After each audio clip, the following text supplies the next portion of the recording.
Good evening, everybody, and welcome. My name is Sabir, and I direct events here at the Strand. Before we get into tonight's discussion with Gabbie Hanna, I'd like to share a little bit of history about the Strand. The Strand was founded in 1927 by Benjamin Bass over on 4th Avenue's Book Row. Stretching from Union Square to Astor Place, Book Row gradually dwindled until, after over 93 years, the Strand is a sole survivor, now run by third generation owner Nancy Bass Whiten.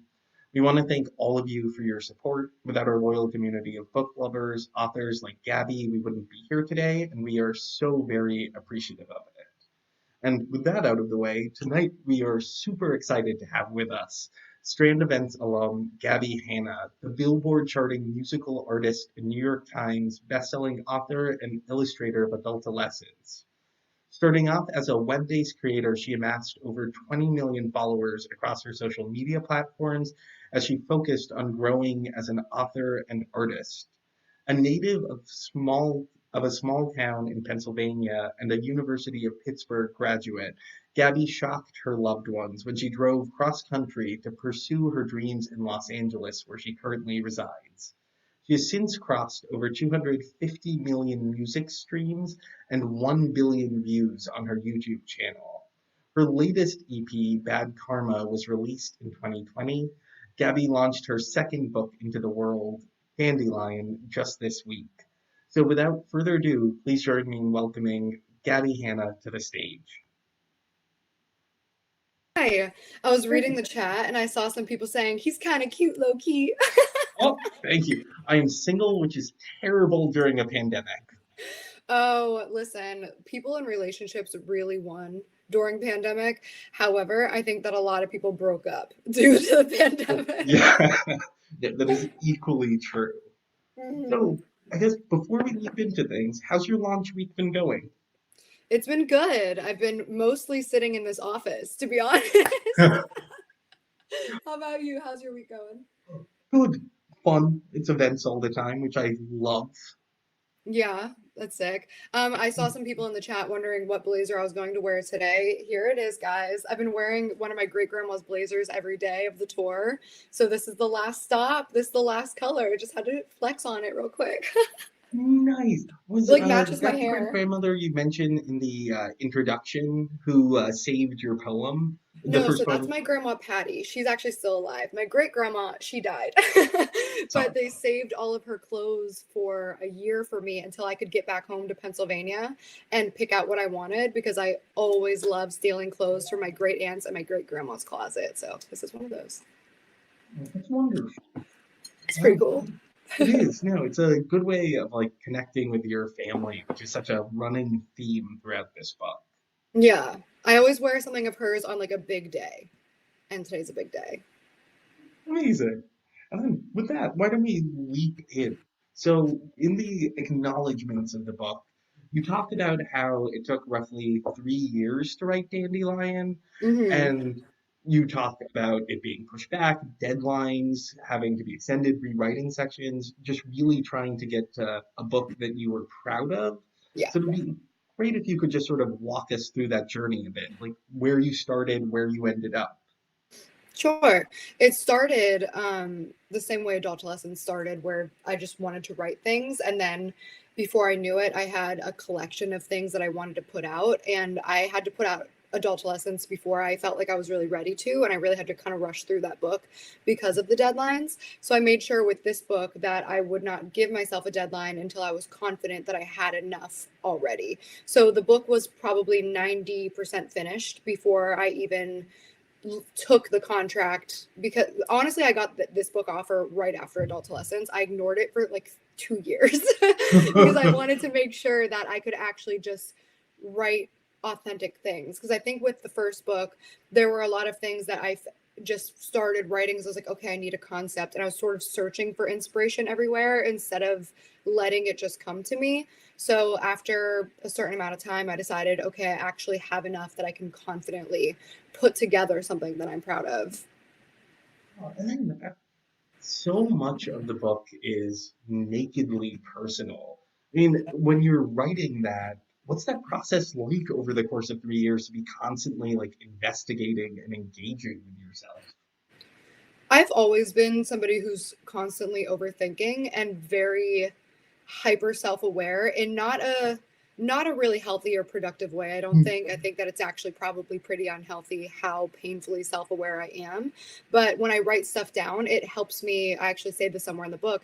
It helps me take it out of my brain, put it on paper, and then just leave it there so that I don't have to let it clang around anymore. So it's honestly just been really healing. And it was just my way of processing things. And a lot of the stuff in this book actually came from my blog posts. A lot of my patrons know, where I start just kind of writing my feelings or venting something out. And then I take what I wrote and turned it into a poem or a short story. So yeah, it's just my process is just when I'm feeling something and I have to get it off my chest, I just write about it.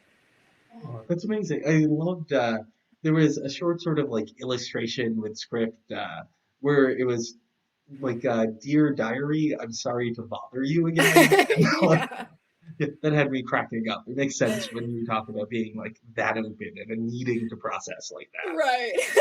that. And then also just being so like, oh, I hope my feelings don't offend anybody, even if it's my own diary. It's just always like, I'm complaining again. So on that front, I generally want to ask you what writing during or having your book released during a pandemic is like. But specifically, I thought this was the perfect book for this moment. There's a lot of sort of dealing with depression, stress, and anxiety, and a way you make sort of grace for yourself, which creates grace for the reader. And Hmm. so, in that part, how do you think this book functions in this current environment? Because I can't imagine you saw it coming out during all of this. Yeah, I definitely wasn't expecting it. And to be completely honest, I didn't even realize how mental health heavy the book was until my publishers and my managers, were writing these like the blurb for the book and describing the book. And it was all about mental health, depression, and anxiety. And I was like, oh my God, I guess I do write about that a lot. Because I didn't really, it wasn't a conscious effort of I'm going to write a book about mental health. It's just I was writing about what I was feeling and what I was experiencing, and that was obviously a lot of what it was, and the moments where I went and turned to writing to help me process it.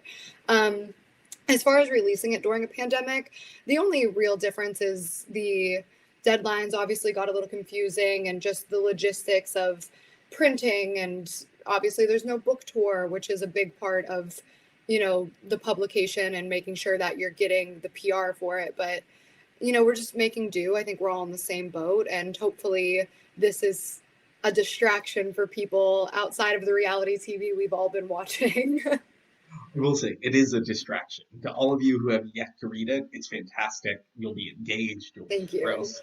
Yeah, And it's thank you for about reading the book, by the way. Not everybody does. Like, I really appreciate it. oh no, I really enjoyed it. Thank And then you. oh, cool. And while we're sort of discussing mental health, I thought one of the interesting things you did was sort of characterize depression in these terms which gave it like sort of agency, like a monster in your head, sort of a like rotting inside. And it's Yeah. very different from how we typically see like depression described. Like it's normally more dormant, more passive. And I was curious just sort of like how you think about it and how you think about your own mental health and translate it into your writing. Yeah. It's so interesting hearing other people talk about it because you don't really get to very often. So hearing you describe it as that, or that you did get that from that, is very exciting for me. So again, thank you so much for reading the book and sharing that with me. But for me, that's just always how it's felt. Like depression to me has always felt like some form of death or grieving in general, because a lot of times depression comes with a loss of some type, or feeling like you're not good enough, or feeling like you've lost a piece of yourself or lost your happiness. And that to me is death and grieving. And that to me is rotting and decay. So I guess that's just always Hmm. how I've always imagined it. Along with anxiety, to me has always felt like static in my veins. And I feel like I pull in that reference a lot too, of just like feeling that static shooting through. So yeah, I don't know. It's just always been it's always felt very active to me. In the first book, I described loneliness as my best friend because it never leaves me. So I guess they've always had sort of a personification to them that maybe isn't common for everybody, but I always thought was, I guess. Yeah, it was very interesting to read. And then on that idea of loneliness, part of the book tends or deals with an ex relationship and then the like beginning of some new relationships. And I thought there was this interesting poem where you were sort of describing being lonely within the relationship itself. I was hmm curious how it felt to sort of like reveal that not only to like the audience at large, but knowing that like whoever that ex is going to read it too. That's something I've thought about a lot these past couple weeks is the fact that everyone I wrote about is gonna read it. Especially one of the stories in the back, the one called The Waiting Game. That one is about my college ex-boyfriend who is very abusive, and all of his friends and my friends from college knew about that relationship. And it's very obvious to anybody who knew me at that time who it's about. And that wasn't something that I even thought about or cared about until I realized, oh my God, they're going to see this and they're going to be talking about it. And who knows if he'll decide that he wants to fight against that, which would be stupid. But I don't know. I guess to me, when I'm writing, a lot of times people stop being people and begin being concepts, but only people from my past. Like, obviously, if you're in my life and I'm writing about you now, you're a person. But to me, that person isn't a person.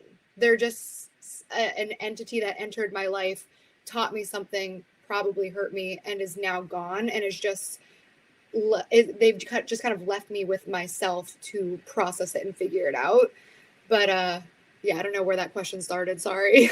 Oh no, that was a really interesting answer. The idea that like once they're no longer sort of like a present or active force in your life, you're able to like, think about them and what they meant in your life as an idea, as a concept.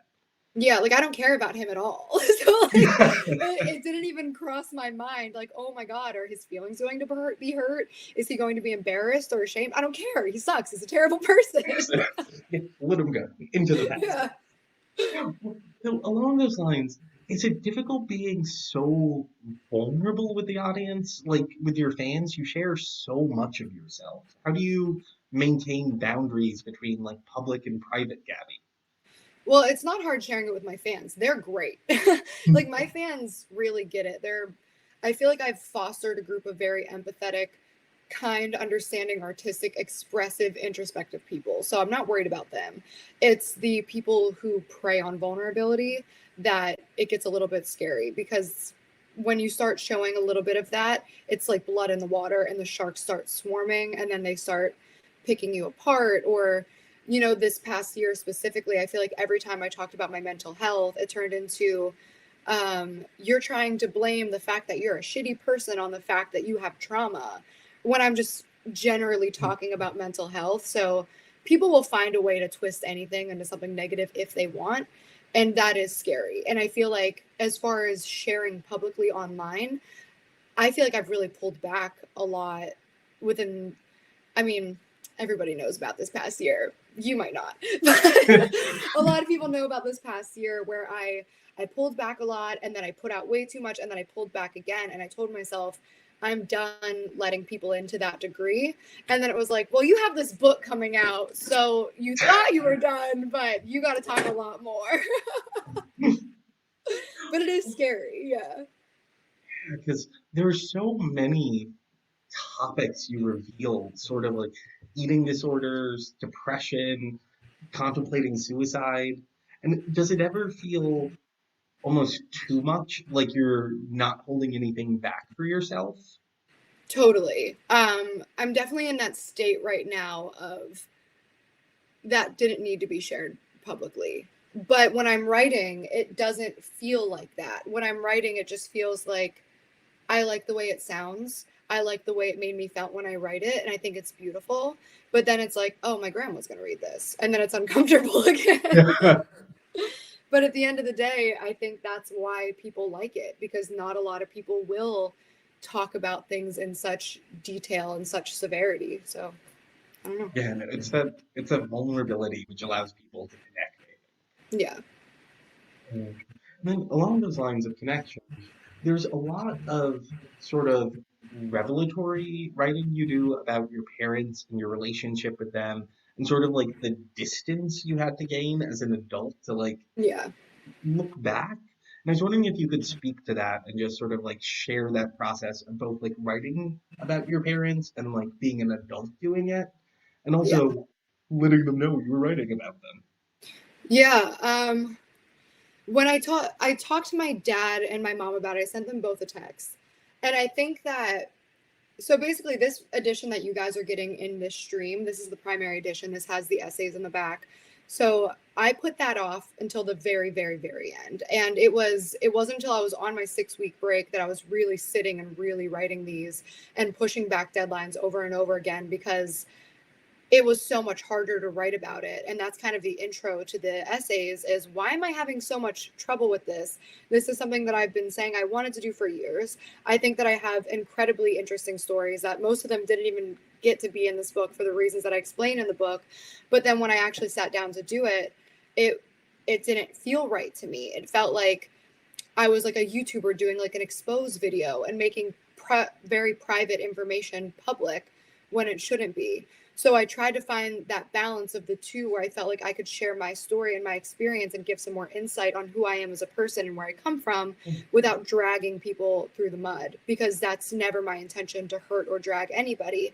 So I wanted to start that section by acknowledging that, yes, a lot of the negative things that have happened in my life come from the way that I was raised or the way that I was taught to see the world. But all of the best parts of me also come from them, which is my ability to put myself out there, my desire to create, my never ending urge to be unique or different or stand out. That comes from my parents as well. And also finding the sense of empathy for them that I never had because I spent my entire life being so angry with them up until I wrote these essays. And I was sitting on my couch and it just hit me like a ton of bricks when I was having just a really emotional night and thinking about, oh my God, I'm just like my mom. And I had that moment of I'm just like her. And then I thought about it and I was like, I am a lot like my mom. And that's something that I'm saying it like this negative thing, but it's not like my mom's a terrible monster person. She's just very mentally ill, but she didn't have and doesn't have the support system, the resources to fix it. She was under a lot of duress and stress and has a lot of children and a lot of things that she's dealing with. And the proper medical attention isn't in my hometown that she needs. And it's not her fault. So I moved from feeling very angry to feeling so sad that my mom feels the things that I feel, the depression, the anxiety, the ADHD, the other issues that we have, but she can't process it the way that she should be able to process it. And it's more of a tragedy than anything else. Yeah, no, Very long-winded, sorry. no, it's heartbreaking, but it also speaks to sort of almost a generational difference. Like Hmm. people of Oh our yeah, generation, like we have, thankfully, like the access to those tools. absolutely. Yeah, that didn't really become a thing until I feel like I was in my teens and not even really high school that people really started talking about mental health as a real illness. Especially, and I live in like LA, I was living in Pittsburgh. When you're in Newcastle, Pennsylvania, there's not access to that type of thing. Yeah, I can imagine. But though we can also lighten it up, so just to assure everyone watching, like the book Wall Heavy is also filled with like whimsy and humor. And I was curious too how you sort of like balance that, like created spaces to laugh during the book. I just always, that's how I've always processed my own stuff and how I've, like, if I'm telling a story about something that's like terrible that happened to me, I'm always inserting it with jokes or trying to lighten the mood somehow because I don't like to just sit and be like, oh, woe is me. Everybody cry. Like, I want people around to laugh as well so that I don't feel like I'm bringing everybody down. And I feel Yeah. like it's just something that happened naturally in the book. Because I was writing, if I had like an idea or a concept that I thought was interesting or made me feel something, I included it. And sometimes it is silly or stupid or nonsensical or whimsical or whatever you want to call it, because it's just about life. This book is my journal from beginning to end, and sometimes I'm not sad. Most of the time I am, but not all the time. Yeah, that's good. You want to have like some free moments. Yeah. So on the like humor front, I thought one of the coolest things was how you used illustrations as a counterpoint. So like sometimes like they emphasize like the heavier emotions, but like, often you use them to just sort of crack a bit of fun at it. And I was curious, like how you did you know that the illustrations accompanying the poems would have that balancing effect, or is it something which comes a bit later? So essentially, which do you think of first? They're all different. So sometimes I wouldn't say that I've ever really had an illustration and then wrote a poem about it. Sometimes I have illustration ideas that have nothing to do with poetry, though, and then my book designer just cleverly placed them. But for a lot of them, it was trying to find a way to add another layer or another level to the image. Like one of the pages that I always like to point to is right in the beginning, this one where you see this black screen and you see a little girl talking to her dad, and they're talking about the monster in the closet. And then on the other side, like you, from this side, it's his perspective hearing it inside of the closet. And then over here, it's him reaching out, giving a peace offering. Um, so that to me, like, added that other layer of like, the monster's not so scary. Why are we so afraid? Which, if you're adding in the layers of what that actually means, we're talking about depression, the monster living in your head, and it's actually not that scary. We're our own worst enemy, making it into something scary. So I did definitely want to add layers with the illustrations. But yeah, I don't know. Sometimes they go hand in hand, sometimes they don't. I would say the ones where the illustrations were really meant to elevate were the comics, though, because the comics are real conversations that I had with people that I thought were worth remembering. So I would reword them a little bit to make them sound better. But, like, for example, the caterpillar with the butterfly, where it says, I miss when you were humble. And the butterfly says, I wasn't humble, I just hated myself. Those were two people speaking. I just thought that that imagery made more sense. Oh, well, that does bring up a question of how much of the poetry is like or comics or illustrations are your voice specifically, and how much is you trying to tell your stories or your feelings through other voices? I would say that a lot of them are me specifically, but then there's some that I'm kind of the, is it omnipotent? Yeah, so I'm trying to like remember my seventh grade education.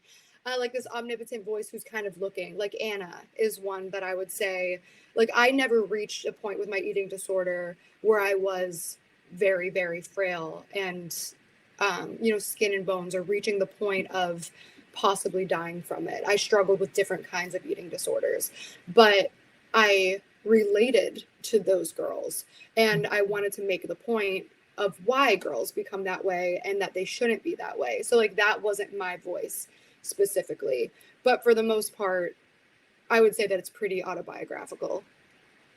Well, along those lines, one of the things I enjoyed was how much room you created for other people.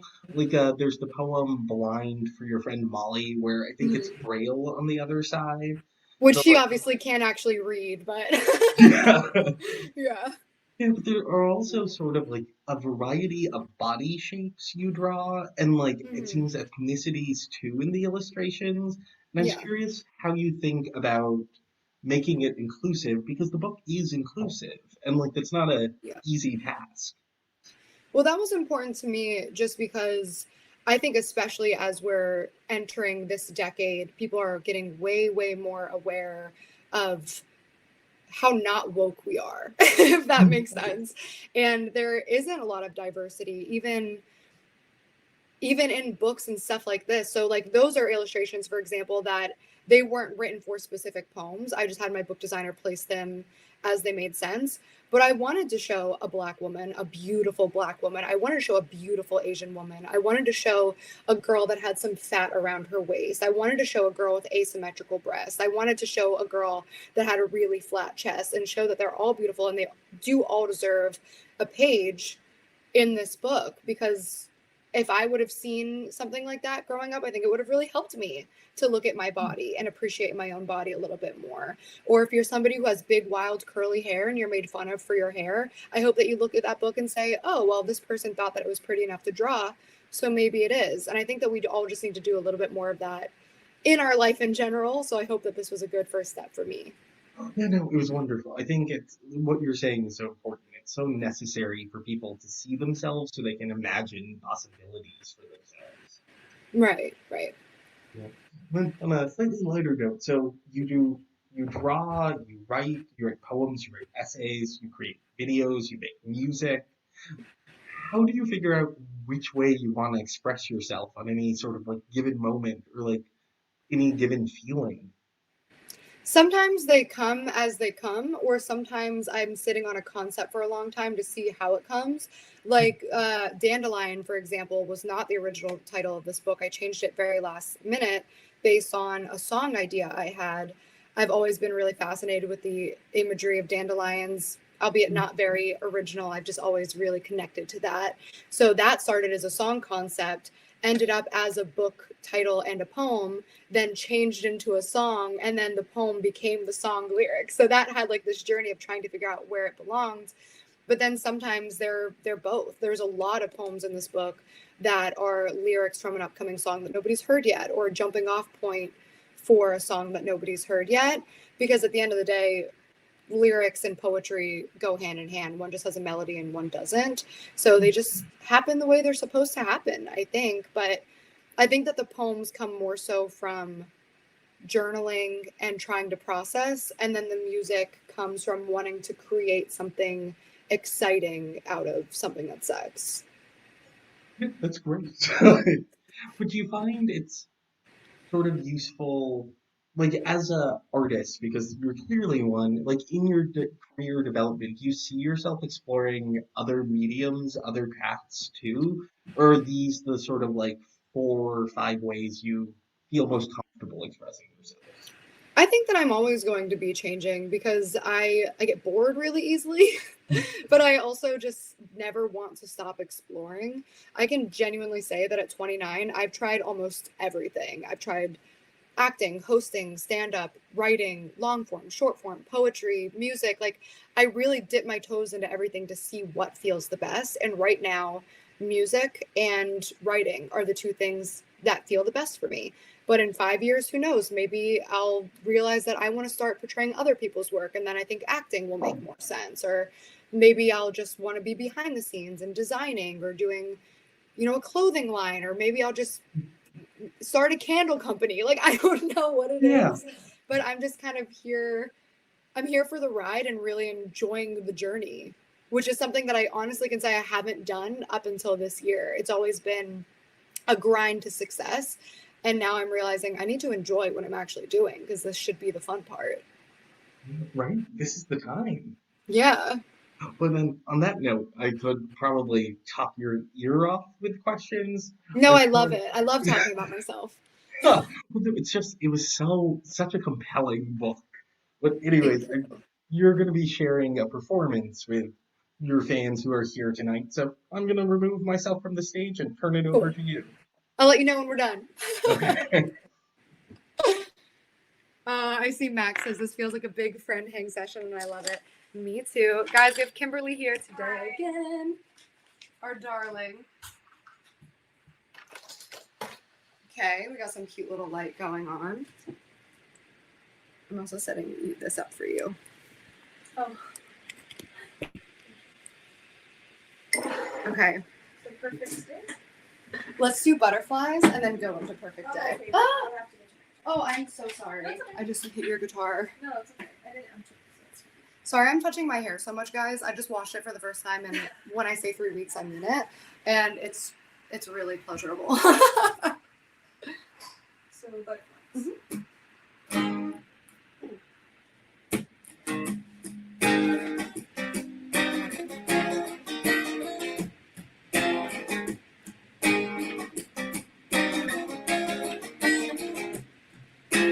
I knew who you were from the start. I just hoped you proved me wrong.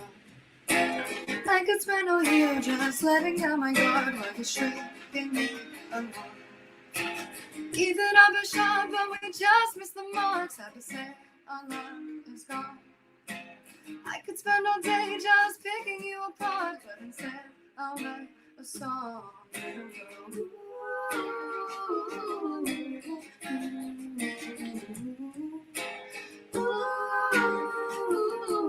So instead I'll write a song. Said I wouldn't date for a while, still I couldn't help but flirt. From the day I kissed your smile, I thought this is not another. And it goes, ooh, ooh,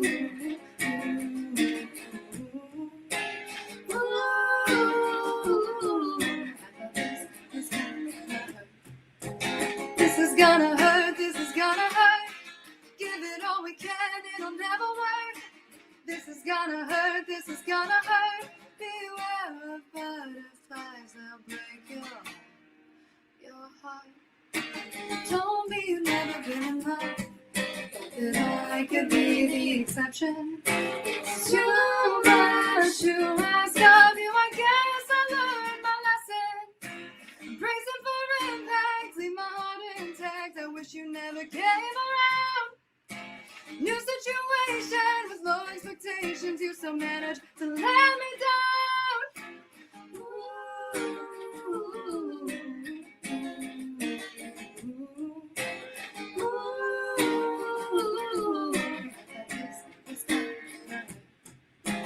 This is gonna hurt, this is gonna hurt. Give it all we can, it'll never work. This is gonna hurt, this is gonna hurt. Give it all we can, it'll never work. Oh, this is gonna hurt, this is gonna hurt. Give it all we can, it'll never work. This is gonna hurt, this is gonna hurt. Beware of butterflies, they'll break your heart. Butterflies, butterflies, butterflies will break your heart. Butterflies, butterflies. Butterfly knew from the start. Why would I give this a try? Maybe I like to hurt sometimes. It's a perfect day. Perfect day. Yeah. We're just gonna switch back and forth, super like nonchalantly. Yo, I kept choking on my own spit on that one. Right. No, you start. Oh, I start. It's my song. It was a perfect day. Oh, how I've missed this. Such a perfect day. Just to misfit share. Am I out of key? A little. It's okay. Oh. Okay, you start. I'll jump in. It was a perfect day. Is that it? Oh, how I miss this. Such a perfect day. Just to misfit sharing kisses. After all this time, you give me butterflies. Months go by, I still get butterflies. Perfect day. What did I do to deserve this? Went back to your house, and we couldn't help but hold each other, tangled at the mouth. Took a break so I could take a shower, wash the sand out of my hair. From a perfect day spent at the beach, looked into the foggy mirror, saw a message staring back at me. After all this time, I still get butterflies. Months go by, I still get butterflies. Perfect day. What did I do to deserve this? I saw I love you written in the steam. And I couldn't help but smile at the sweet message you left me. But it wasn't in your handwriting. Then those happy little letters were the saddest thing I'd ever seen. You need to get your conscience clean. Just spare me the details, please. I wanna keep remembering this perfect day. I'm not the type to be left speechless, but I don't think I can deal with this. Is all the closer that you'll get this perfect day. Justifications veiled as apologies. I don't want to cause a scene. Please let me go. I just want to leave this perfect day. Ooh, how could you miss this? Wish you would have wiped it away. Let me live in blissful ignorance. Let me have this perfect day. But you left it all in ruins. We ended on a perfect day. Really wish I could forget this. After all this time, you give me butterflies. You lied, don't give me butterflies. Watch them die, you killed my butterflies, butterflies, butterflies. Ruined my perfect day. What did I do to deserve this? Low-key forget my songs all the time. While we're here, you just want to do special? Sure. Okay. Are you doing on guitar or piano? Yeah, good on. Oh, word. Do I start or do you start on this? I'll do it once. Okay, word.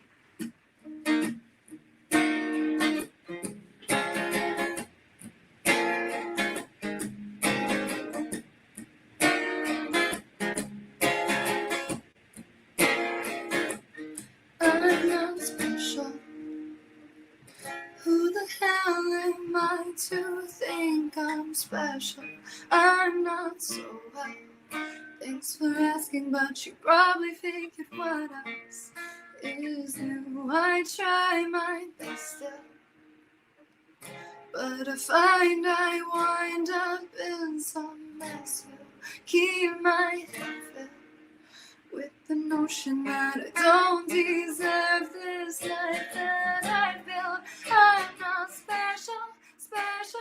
Don't know why I thought I could be someone. I'm no one to anyone who knows me. I'm a burden. I'm certain the only thing I'm good for is hurting. The ones I wanna be special, but I don't know if it's worth all of the stress. You don't know my struggle, 'cause I would tell it. If I did, I really don't think you'd be bothered to hear it. If I sang a song, would you listen? Or would you tell me that I'm terrible? If I played along to ease the friction, would you still tell me that I'm terrible?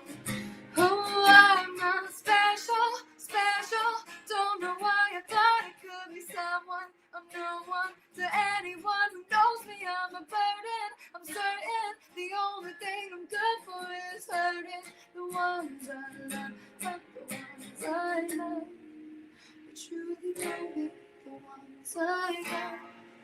They really love me, the ones who name. It's kind of funny, 'cause my name makes you lots of money. I guess I'm special, special. Who the hell are you to say I'm not special? Oh well, got everybody talking in this hellhole. I'm the devil. Dante wrote me into his inferno. Here we go again. Is this what you came for? You paid for to watch somebody burn and crumble. Stumble, then fumble all my words and let you twist them and listen to all the ugly things you tell me I am. I'm trying so hard to understand. I'm the master manipulator who couldn't fool anyone. The monster reciprocator, shot no bullet from my gun.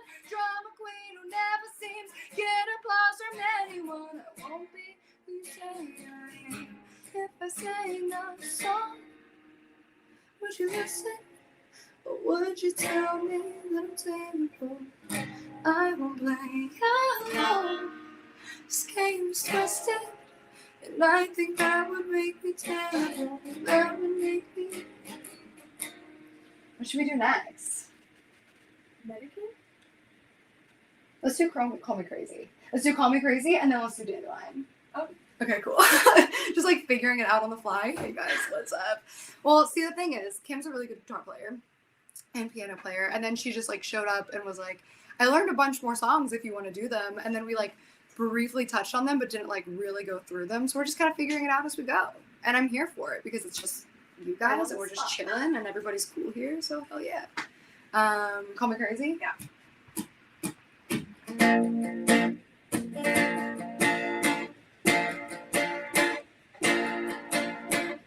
Your friends don't like when I'm around. Is that the key? Sorry, we changed the key. They all think that you should leave me bleeding. They say I only bring you down, but they just don't see what it is you see in me. I'm just a little insecure, but it might come off like I'm self-obsessive. You try to leave, I block the door. I call it passion, you call it possessive. I just want you to know that I do just about anything for you. Call me crazy, crazy. I'm such a mess, you don't even know the half of it. I must confess, I'm a chore, trying my best, but you almost have to laugh at it. Crazy for you. I'm just a little tightly wound.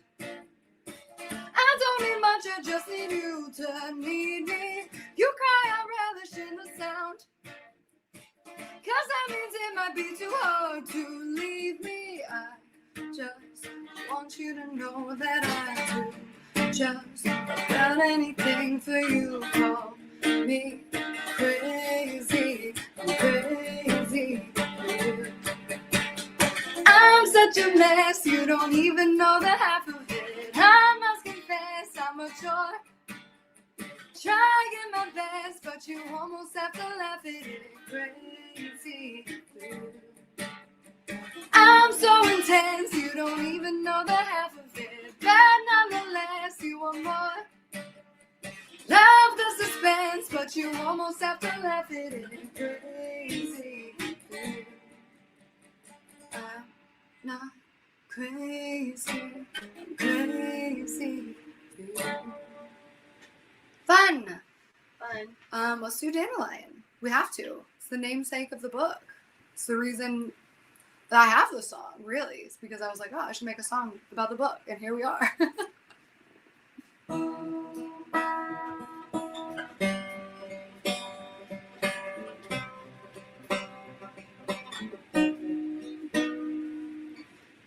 I was a little girl, my mama said to me, what's your favorite flower, darling? I'll get you to see. I said, dandelion, dandelion, that one's so pretty. She said, child, that one's not a flower, that one's just a moon. Oh, what a shame, now it don't look the same.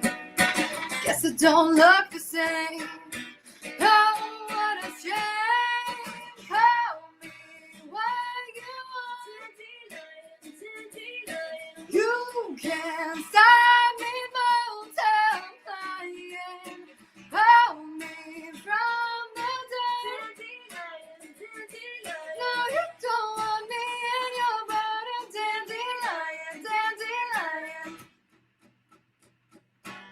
Still love those mellow yellow petals anyway. Still think they say about a rose by any other name. Then my fragile flower turned into a ball of gray. So I took the breath and made a wish I could on her.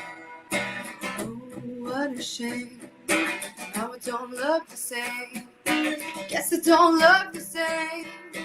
Oh, what a shame. Call me what you want. You can't stop me multiplying. Hold me from the dead. No, you don't want me in your garden, dandelion. Call me what you want. You can't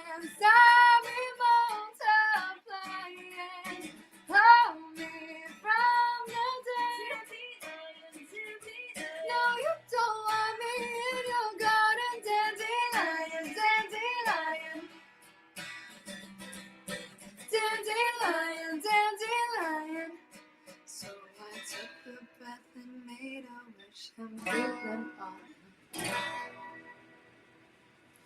is all the songs, I guess. Okay, we're coming back. The awkward shifting. Okay, we're back. Oh, that was so good. Thank you. Thank you. We fought through that one. No, look, thank you so much, and thank you, Kim. I think just on the chat alone, everyone is having a blast. Oh, good. I kept getting distracted reading you guys. I do that every time. And I tell myself, don't look at the chat. And then I look at the chat and then I forget the lyrics. Hey, somebody wanted to compliment your butterfly earrings. Oh, thank you. They noticed I all the way that appreciate far it. Oh, I appreciate that. Oh, well, I guess now we can do some audience Q&A for a bit. Fun. You have a lot of interested fans, so we have over 50 questions to sort through. Cool. But I think a good one to start with, since we're on a music note, is what was your favorite music video to film choreography-wise or idea-wise? And that's from Ella. So, choreography-wise, and you said idea-wise? I mean, Broken Girls was really fun, but a lot of hard work. So I think one that was just like fun is most of my Hawk productions are really fun. Like Special was actually, even though it's such a heavy song and like the video was so intense and cinematic, it was super fun to shoot. And concept wise, I mean, they're all so different. So they're always fun because it's a new thing to do, if that makes sense. But I mean, Butterflies was a really fun concept, I guess. But actually, Shut Me Up, the one that's coming out on October 30th, guys. It's a little Halloween-y, it's a little gory, but it's going to be a lot of fun and really colorful. So stay tuned. And will that be dropping on your YouTube channel, just so everyone knows where to find it? Yeah, and the single will be out too. I'm very excited. Mark your calendars, October 30th. You've been warned.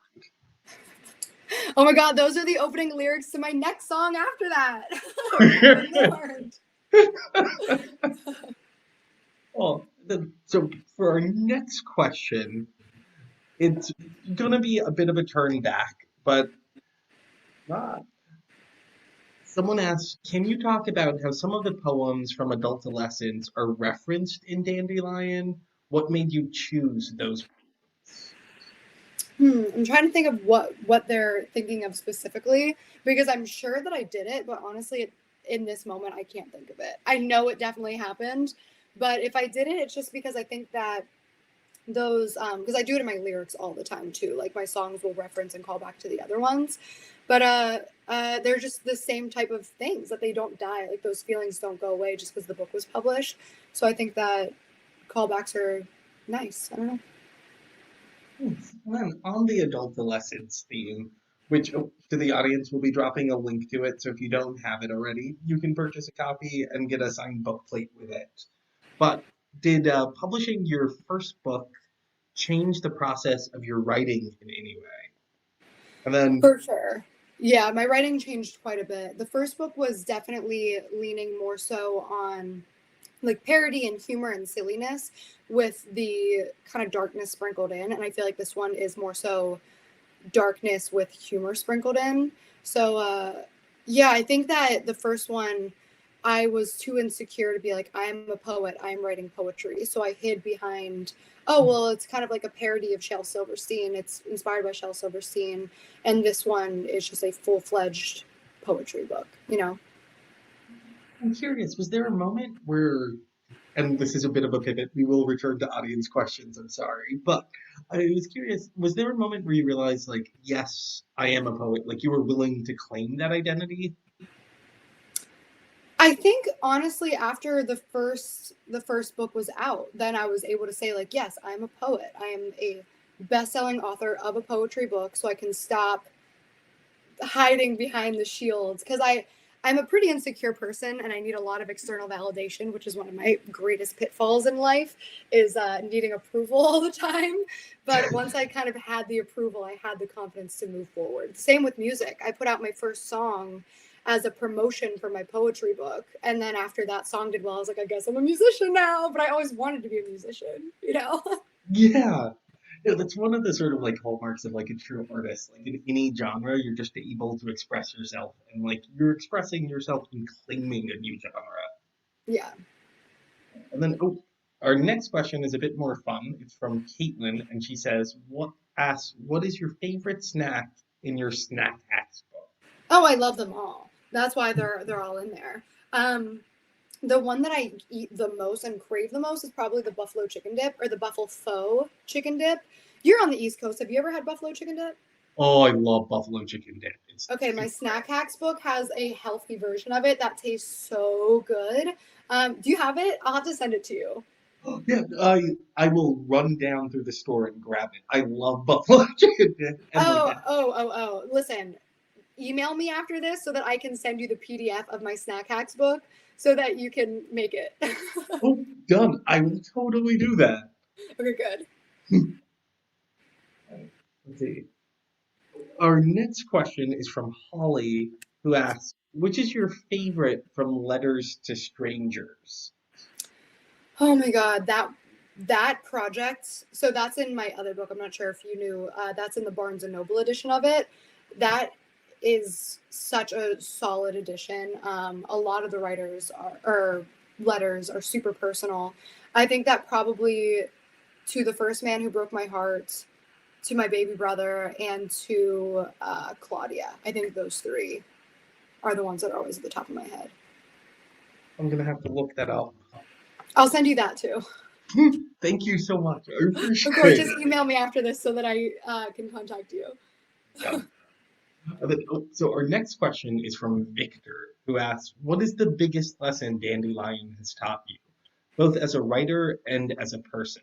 And then they also say, "You never disappoint, Gab." Oh, thank you. The biggest lesson is to just be confident in what you're doing and do it because you believe in it and don't look for the external validation that it's worthy of being published. Because I got definitely caught up in the frenzy of people telling me that I don't deserve to be published. Oh, Yeah, well, you showed them. sure did.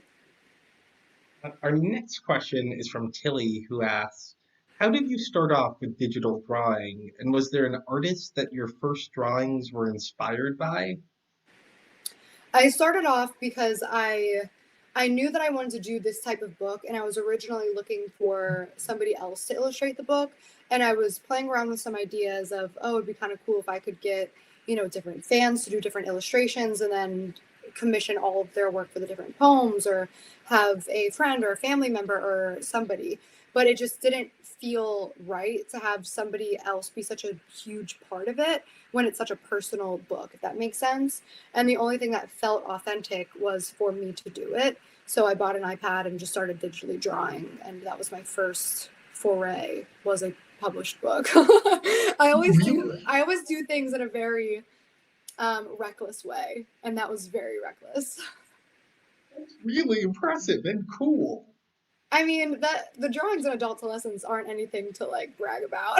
I don't think.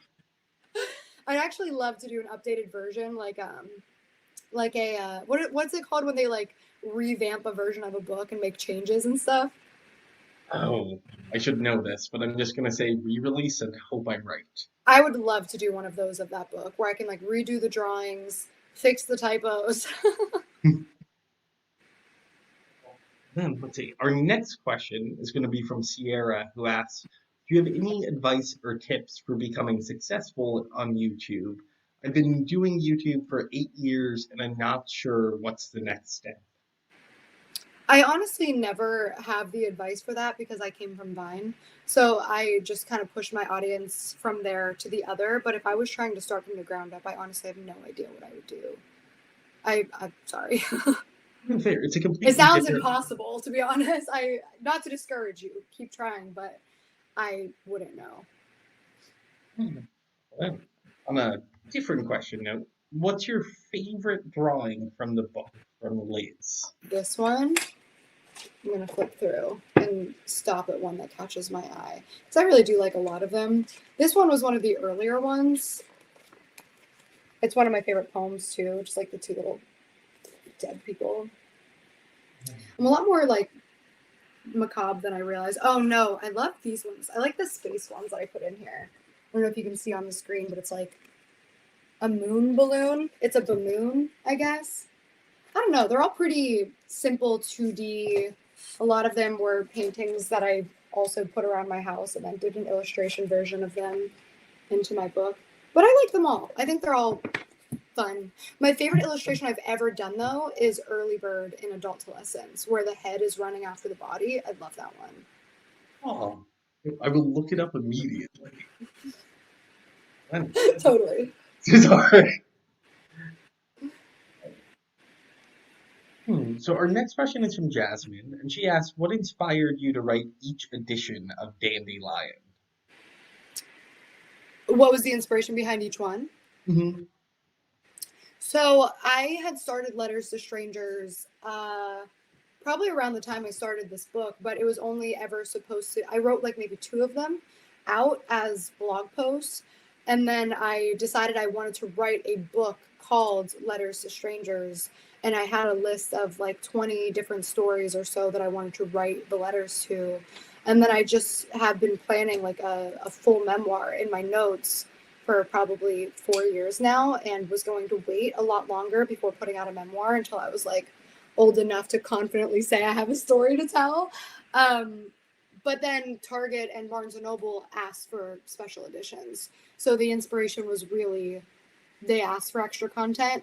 I was excited to have a way to like take my first step into long form writing. And that's really just it, is I had already wanted to do them. Cool. Right. And then our next question is from Anonymous, who says, "You mentioned being Catholic at one point in And Follow Your Dreams. And I got really curious as to what it was like for you since I'm Catholic myself." What's it like being Catholic?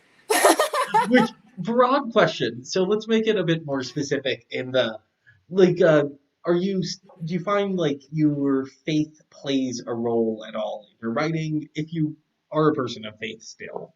Right. I think that it definitely had a lot to do with my childhood story, if that makes sense. And when I'm not somebody who current day goes to Catholic mass, and I definitely disagree with a lot of Catholic teachings. I don't know if I'd go so far as to say I'm not Catholic, because it's honestly just not something that I think about very often. Um, I also am from a certain kind of Catholic that is like small rural town Catholic, if that makes sense.